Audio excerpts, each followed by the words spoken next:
오늘은 마음을 같이하여 기도에 힘쓰더라 라는 제목의 말씀으로 함께 은혜 나누기를 원합니다. 샬롬, 한 주간도 평안하십니까? 네, 지금 말씀을 전하는 제 앞에 이 질문에 대답하리가 없군요. 우리 온라인으로 참여하는 우리 예원가족 가운데 비록 이 시공간을 같이 하고 있지는 않지만 온라인으로 참여해도 하나님은 임재하고 계시니 계신 곳에서 한번 대답해 보시기 바랍니다. 제가 누누이 강조하듯이 샬롬은 매우 중요합니다. 예수께서 이 땅에 오신 이유도 하나님께서 첫 창조의 선한 질서, 그러나 그 선한 질서를 첫 사람에 의해 훼손되었을 때 예수님이 그 새 창조의 선한 질서를 회복하자 이 땅에 오셨고, 십자가로 회복하시고, 부활 승천하셔서 예수께서 전하신 그 하나님 나라 증언 사역을 제자들에게 맡기시고 하나님 보좌 우편에 지금 계십니다. 예수께서 하신 일을 한마디로 정의하면 샬롬의 회복입니다. 요한식의 다른 말로 하면 새 창조겠죠. 새 창조. 그러니 여러분, 새 창조의 은혜를 입고 있는 우리들로서는 얼마나 다행입니까? 그러니 그 새 창조의 은혜를 충분히 누리시는 저와 여러분이 되기를 소망합니다. 우리의 어떤 부요함의 출처, 근거는 그 예수님이 하신 그 일입니다. 다른 데서는 신앙인이 어떤 신앙인의 행복의 근거를 찾을 길이 없습니다. 신앙인이 세상과 다른 것은, 신앙인의 복은 언젠가도 말씀드렸다시피 예배의 당위성, 신앙인은 예배하는 자다. 예배를 어떤 삶의 자연스러운 행위로 인식하고 실천하는 자들이 신앙인이다. 그것이야말로 성경이 말하는 복이다. 이런 사실을 저와 여러분은 말씀을 통해 이미 들어서 알고 있으니 얼마나 우리가 그 복을 누리며 사는지는 우리가 알고 있는 그 내용을 실천하며 사는 지에 달려 있다고 생각합니다. 어쨌든 우리가 비록 각자 삶의 자리에서 서로의 모습을 볼 수 없다 할지라도 그런 기대가 있어서 함께 공유할 수 있는 기대, 그리고 또 모였을 때는 우리에게서 하나님이 하신 일을 기억할 수 있는 그 은혜가 있어서 우리가 기쁨을 누리며 살 수 있는 줄 압니다. 자, 여기까지 하고 오늘 우리에게 주신 말씀으로 들어가겠습니다. 오늘 말씀은 그리고 나서 예수님이 승천하신 후에 이제 제자들만 남았는데, 예수님이 승천하시는 모습을 보고 나서이겠죠. 그리고 나서라는 말씀은 그들은 올리브산이라고 하는 산에서 예루살렘으로 돌아왔다. 개역 개정 예전 번역본들에게는 다 감람산이라고 되어 있는데 더 쉬운 우리말은 감람나무가 올리브 나무니까 올리브 나무가 그 산에 많다고 해서 올리브산이라고 합니다. 그 산에, 그러니까 성전 동쪽으로 맞은편에 있는 산이 올리브산인데, 그 올리브산의 꼭대기에 예수님의 승천을 기념하는 건물을 지어놨어요. 지금 성지순례 가시면 보실 수 있을 텐데, 그 감람산 꼭대기 부분에 그 승천을 기념하는 곳과 또 주기도문을 세계 각국의 언어로 이렇게 전시해 놓은 그런 곳이 함께 있습니다. 기회가 되면 한번 가보시기 바랍니다. 어찌 되었든 예수님의 승천을 목격한 제자들이 이제 예루살렘으로 돌아왔다고 하는데, 그곳이 어딘지를 이렇게 누가는 그냥 이렇게 어떤 잔잔하게 이야기로 이렇게 서술을 해요. 어떤 때는 마치 뭐 기자가 어떤 사건을 보도하듯이, 어떤 때는 역사가가 역사를 기록하듯이, 그렇게 저렇게 담담하게 보도를 하는데, 그 예수님의 제자들의 동선이 어떤지를 지금 설명하고 있어요. 아무래도 누가는 자신도 유대인이 아닌 이방인 출신 그리스도인이고, 또 누가가 기록하고 있는 이 누가복음이나 사도행전은 그 당시 지중해 주변 세계에 흩어져 있는 이방인들을 대상으로 해서 이 기록을 남겼기 때문에 저렇게 이방인들이 알아들을 수 있도록 설명하는 내용들이 참 많이 있습니다. 근데 그 설명을 바울처럼 논리적으로 하면 좀 지루하고 그럴 수도 있을 텐데, 누가는 그것을 이야기 형식으로 하기 때문에 우리에게 좀 친숙할 수도 있을 겁니다.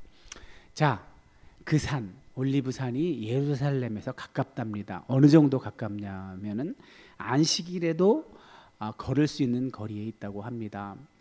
안식일에 걸을 수 있는 거리, 안식일 하면 이스라엘 유대인들의 어떤 규정이 자꾸만 생각이 나죠. 토라에 보면, 자, 이 출애굽기 16장 29절, 민수기 35장 5절 같은 곳에는 안식일 규정들을 이렇게 이야기하고 있는데, 그곳에는 저런 규정들이 있어요. 안식일에는 얼마까지는 갈 수 있다. 그러니까 성읍을 나갈 수는 없어요. 근데 민수기에 아까 말씀드린 민수기 35장 5절은 성읍의 어떤 거리를 동서남북으로 이제 2000규빗씩이라고 규정을 해놓고 있어요. 그래서 저 감람산 예수님 승천한 곳이 성전에서 약 2000규빗 정도 돼요. 오늘날 우리가 이해하기 좋은 킬로미터로 하면 1km 정도, 그 정도라고 보시면 될 겁니다. 그러니까 1km를 넘는 거리는 안식일에 갈 수 없다고 이렇게 정해 놓은 거겠죠. 자, 어찌 되었든 그 정도 거리에서 이제 예수님의 승천을 목격하고 그 후에 제자들이 이제 다시 예루살렘으로 돌아왔는데, 예루살렘 성 안으로 들어와서 자기들이 묵고 있는 다락방으로 올라갔다고 합니다. 자기들이 묵고 있는 다락방이 어딜까요? 한번 보겠습니다. 지난번에 예수님의 어떤 체포당하시고 이제 고난받기까지의 동선을 제가 저런 성전 지도를 가지고 안내해 드린 적이 있죠. 저 지도에 보면 우측 상단에 보면 겟세마네 동산이라고 돼 있잖아요. 겟세마네는 그 자체가 동산이 아니고 이 올리브산의 성전 쪽 서쪽 기슭에 있는 거예요. 근데 저 겟세마네 그 올리브산 서쪽 기슭에서 이제 정상을 올라가면 예수님이 승천하신 곳이 있는 거예요.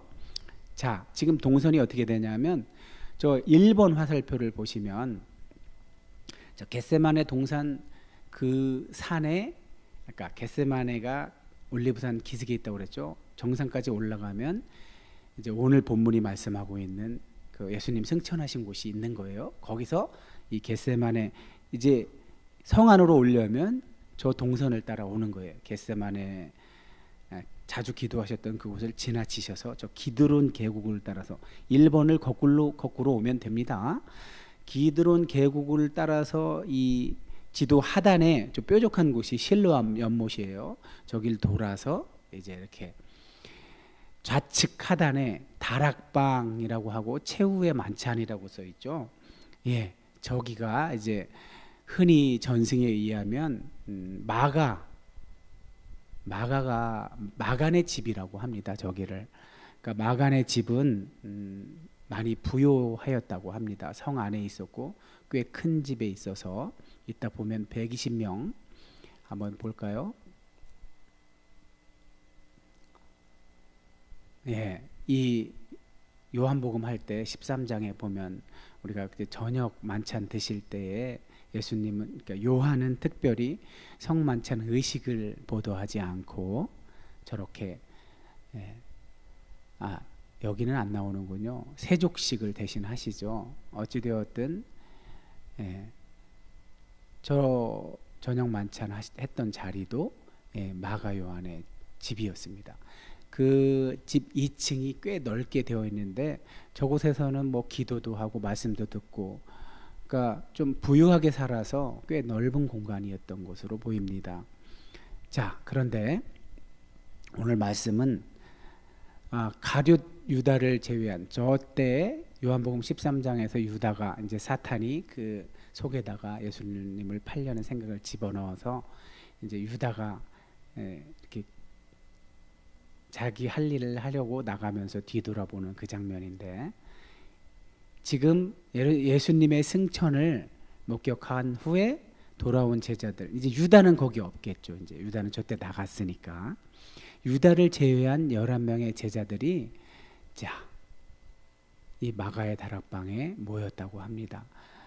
그 11명의 제자들만 모인 것이 아니라 저기 보면 꽤 많은 사람들이 모여 있죠. 오늘 본문은 그 사람들이 누군지를 이야기하고 있어요. 여자들과 예수의 어머니 마리아와 예수의 아우들과 더불어 마음을 같이하여 오로지 기도에 힘썼다고 합니다. 예수님께서 승천하시면서 말씀하셨잖아요. 너희는 위로부터 능력으로 입혀질 때까지 예루살렘을 떠나지 말라, 그렇게 말씀을 해주셔서 제자들이 그 예수님의 말씀 그대로 이 자신들이 자주 묵기도 하고 자주 예수님의 말씀도 듣고 또 만찬도 하였던 그곳에 돌아와서 저렇게 한 마음으로 함께 기도에 힘썼다고 합니다. 그리고 모인 무리의 수가 약 120명 정도 되었다고 이야기합니다.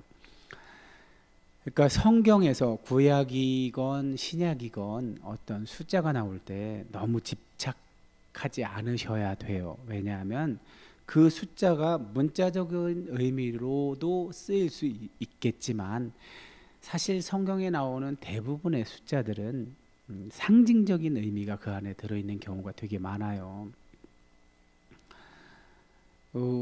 이단들이 흔히 사용하는 그런 14만 4천이라는 수도 사실은 상징이죠. 상징. 12, 12지파 곱하기 12사도, 거기에 1000을 곱하면 14만 4천이 되는데, 이 1000이라는 숫자 자체도 히브리인의 언어관, 세계관에는 그들이 당시에 셀 수 있는 가장 큰 수를 그렇게 엘레프해서 1000이라는 단어로 사용해요. 그 얘기는 뭘까요? 12지파와 12사도로 상징되는, 그러니까 하나님이 선택한 어떤 제사장적 역할을 해야 할 존재들, 이들이 하늘과 땅을 이렇게 연결시켜줘서 1000, 인류 전체의 수죠. 인류의 수죠. 그러니까 인류의 충만한 수가 다 하나님께 구원을 받는다는 의미로 요한 계시록에서 요한이 그런 의미로, 그런 상징적인 의미를 담아서 기록한 건데, 그거를 이단들은 자꾸만 14만 4천 명 안에 들어야 됩니다, 이렇게 막 진리를 왜곡하고 호도하고 해서 자신들의 사리 사욕을 채우는데 사용하죠. 그래서 우리 신앙인은 어떤 저런 성경 말씀을 바르게 알고 그걸 내 삶의 자리에서 바르게 적용하는 그런 어떤 습관이 정립이 돼 있어야 돼요. 그래야만 견고해서 흔들리지 않고 미혹되지 않을 수 있는 거예요. 어찌 되었든 저 120명이라는 숫자도 생각해 보십시오. 아까 12제자 중에 이제 유다를 제외하고 11제자가 이렇게 왔는데, 이 신약의 12사도, 12제자가 의미하는 바는 뭘까요? 이스라엘 12지파로부터 바톤을 이어받은 그런 걸 의미하는 거죠, 상징적으로. 그런데 거기에 지금 10을 곱한 게 되는 거죠. 10이라는 것, 12, 12도 완전수지만 10, 뭐 구약에 10 하면 10계명도 10이란 숫자잖아요. 그러니까 그것도 완전수에 해당되는 거죠. 그러니까 결국은 여기도 무엇을 말하는 걸까요? 예, 충만함, 완전함을 얘기하는 거겠죠. 그러니까 공동체, 그러니까 기도하는 공동체에 충만한 수가 기도했을 때 14만 4천 때처럼 온 인류를 구원하기 위한 초석이 여기서 이루어지고 있는 거, 그런 의미로 받아들여야겠죠. 자, 그런데 이제 우리가 눈여겨 봐야 되는 것은 누가는 저렇게 여자들, 누가 복음에서 이미 여자들을 강조했고 또 이 기도, 성령을 굉장히 강조합니다. 그래서 예수님의 어떤 위로부터 능력으로 입혀지도록 그냥 아무것도 안 하고 기다리는 것이 아니라 저렇게 마음을 같이 해서 함께 기도하며 기다렸던 겁니다. 저 공동체가, 저들이 예루살렘 모 교회의 씨앗들이죠. 이제 교회가 탄생한 거예요. 예수님이 승천하시고 나서, 부활 승천하시고 나서 비로소 교회가 탄생하고 있는 장면을 보여주고 있는 거죠. 이젠 성전으로 묘사되지 않고 있는 모습에서는 무엇을 알 수 있을까요? 예, 더 이상 이제 건물 성전에서 저렇게 이제 저런 건물, 어떤 한 물리적인 장소로서 그리고 있지 않다는 걸 의미하는 겁니다. 교회라는 것은 어떤 건물을 의미하는 것이 아니라 믿는 자들이 함께 모이는 그 자체를 교회할 때 회자도 모임을 뜻하는 거잖아요. 믿는 자들이 모인, 공동체가 모인 것, 그게 교회라는 것을 상징하고 있는 거죠. 자, 어찌 되었든 저렇게 지금 다락방에 많은 수의 남녀노소가 모여서 기도를 하고 있는데 한 사람이 지금 무슨 이야기를 하고 있어요. 예, 오늘 본문에 의하면 그가 베드로라는 것을 알 수가 있죠. 베드로가 모여 있을 때 갑자기 일어서서 형제들아, 벌써 이제 호칭부터가 형제들아라고 호칭하는 거로 봐서는 예수님도 그러셨잖아요. 예수님께서 가족이라는 것을 다시 재규정해 주시잖아요. 예수님이 가버나움에서 가르치실 때, 회당에서 가르치실 때 이제 사람들이 너무 많이 둘러싸여 있어서 밖에 가족들이 들어오지를 못하니까 그 가족을 발견한 사람들이 예수님 보고 가족이 왔다고 하니까 예수님이 가족이란 개념을 다시 규정해 주지 않아요. 누가 나의 가족이냐? 아버지의 뜻을 행하는 자들이 나의 가족이다. 이거 무슨 뜻일까요? 예, 아버지가 원하는 것, 기뻐하시는 뜻을 실천하는 자들이 이제 가족이 된다는 거죠. 바로 지금 이것처럼 예수님이 안 계시더라도 이런 어떤 예수님이 명하신 일을 실천하기 위해서 저렇게 예수님이 능력으로 입혀질 때까지 예루살렘 떠나지 말고 기다려라 했을 때 저렇게 예수님의 말씀에 따라서 모여서 기도하고 있는 저들을 바로 가족이라고 하는 거죠. 자, 어찌 되었든 그 가족 공동체 안에서 지금 베드로가 무슨 이야기를 하고 있어요. 무슨 이야기인지 한번 볼까요? 성령이 다윗의 입을 빌어서 미리 말씀하신 그 성경 말씀이 마땅히 이루어져야만 하였습니다. 제가 개역 개정을 그대로 가져오면 이해에 어려움이 많이 따라서 제가 이제 구약을 전공했지만 개역 개정 성경이 좀 직역을 많이 하는 번역이에요. 그러다 보니까 직역함에서 오는 어려움도 있지만 또 우리말 자체도 약간 고어체로 옛날에 사용하던 말들이 많이 있어서 현대를 살아가는 성도들이 이해하기 어려워서 그보다는 좀 의미가 통하도록 번역을 한 새 번역이나 가끔은 또 가장 최근에 공회에서 번역한 새 한글 성경을 제가 이렇게 설교 중에는 인용하기도 하니까 참고하시고, 어찌되었든 베드로의 말은 뭡니까? 지금 베드로가 이 모인 사람들에게 무엇을 해야 하는데 해야 하는 근거를 대고 있는 거예요. 예. 아까 12사도여야 하는데 12이 채워져야 되잖아요. 저 120이라는 숫자에도 12이 채워져 있죠. 그런 것처럼 12이 온전하게 채워져 있어야 되는데 유다가 자기에게 자기 역할을 하느라고 지금 훼손됐어요. 그 12이. 그래서 그것을 채우기 위한 근거로서 지금 베드로는 시편에 있는 말씀을 인용하고 있는 거예요. 그러니까 이 일은 베드로가 하려고 하는 지금 이 일은 이미 시편 말씀에 하나님께서 예언해 놨던 거니까 이걸 우리가 실천해야 된다 하고 이야기하고 있는 거예요. 그조차도 성령께서 하신 일이라고 베드로는 말하고 있는 거예요. 성령께서 다윗의 시편의 저자 다윗이 많이 저작을 했죠. 그러니까 다윗의 입을 빌어서 다윗이라는 우리 조상이 말한 거지만 사실은 그 안에 성령께서 말씀하신 거다. 왜 성령께서 말씀하셨다고 이야기하는 거죠? 앞으로 이루어질 일을 하나님이 다 아시니까 그 오랜 시간차가 있어도 하나님은 시간에 얽매이지 않는 시간 밖에 계신 분이니까 하나님께 영광을 돌리고 있는 거죠. 근거를 돌리고 있고 저런 태도가 굉장히 중요한 겁니다. 자, 그럼 시편 어떤 말씀을 인용했는지 오늘 본문에도 사실은 베드로가 소개하고 있는데 자, 그의 거처가 폐허가 되게 하시고 그 안에서 사는 사람이 없게 하십시오. 자, 이건 시편 69편 25절이고 또 다른 말씀 시편 109편 8절이 있습니다. 그의 직분을 다른 사람이 차지하게 해 주십시오. 자, 시편에 기록된 이 말씀을 근거로 해서 이제 12사도 가운데 빈자리, 유다 때문에 빈자리를 이제 채워야 하는데 그 근거가 뭐라고요? 시편에 이미 하나님께서 예언하고 계신 그 말씀을 근거로 해서 이제 그걸 한다 그겁니다.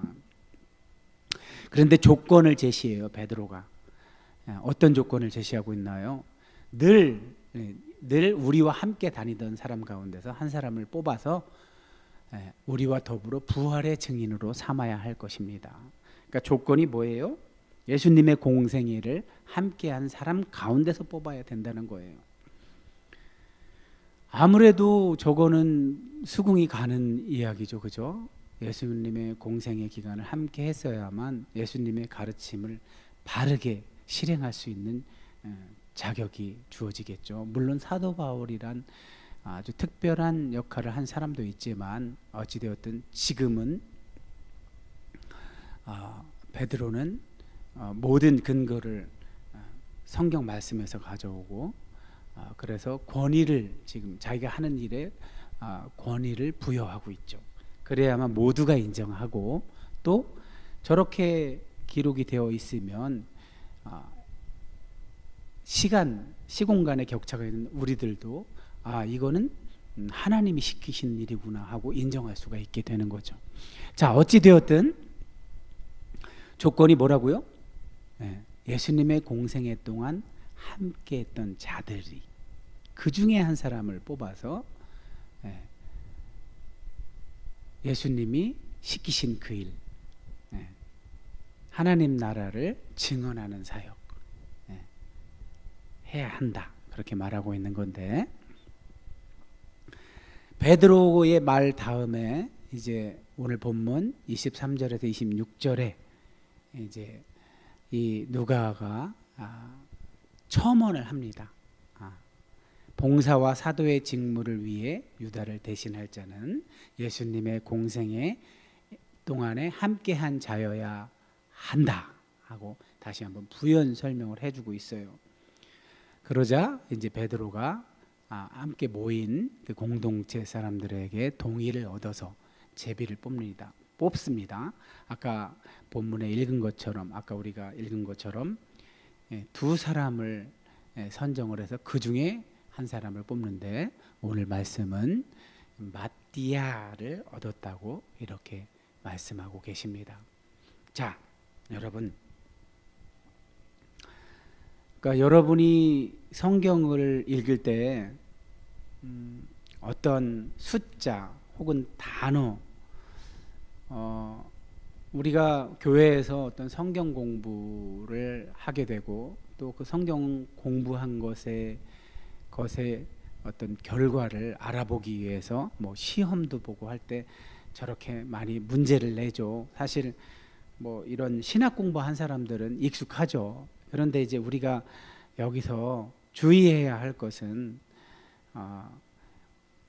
그러니까 시험을 통과하기 위해서 그걸 맞추기 위해서 우리도 모르게 그걸 하게 되지만 그런 것까지 나쁘다고 볼 수는 없어요. 그 자체로 어쨌든 우리가 우리 기억 속에 그런 내용들, 단어들, 숫자들 또는 뭐 전체적인 내용들이 기억이 돼 있으면, 제가 누누이 강조하지만 기억이 돼 있으면 그 기억으로 인해서 우리가 떠오르게 되고 떠오르면 그걸 통해서 또 감정이 형성된다고 얘기했잖아요. 그래서 기억은 그만큼 중요하기 때문에 성경의 내용을 기억하는 일에 노력을 들이는 건 나쁜 게 아니에요.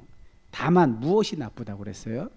그것을 왜곡되게 자기의 공동체의 유익이 아니라 자기 이익을 위해서 사용할 때 이것이 나쁘다는 거죠. 그렇게 되면 하나님의 말씀을 왜곡하게 되는 거죠. 그래서 자기 이익의 수단, 도구로서 하나님의 말씀을 사용하게 되는 거죠. 생각해 보세요. 하나님의 말씀이 그렇게 사용되어서야 되겠습니까?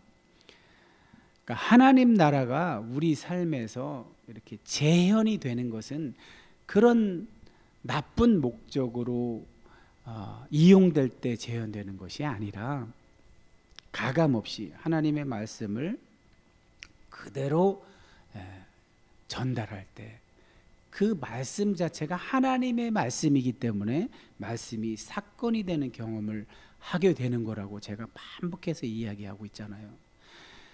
하나님의 말씀이 아닌 사람의 말이 사건이 되면 안 되잖아요. 사람의 말은 아직 완전치 않아서 덕이 되는, 생명을 살리는 말도 하지만 반대로 저주하는 말, 멸시하는 말, 죽이는 말도 하게 되잖아요. 그런데 그런 것이 사건이 되면 되겠습니까? 안 되기 때문에, 그래서 제가 지난번에도 말씀드렸잖아요. 야고보서에 있는 말씀, 말이 완전하면 다 이룬 거라고. 우리 입에서 사건이 되어서는 안 되는 우리의 어떤 악한 것에서 나오는 그런 말, 우리 사욕을 채우기 위해서 나오는 말이 아니라 하나님의 선한 말씀이 우리 입술에서 나온다면 다 이룬 거죠. 그건 사건이 돼도 무방하죠.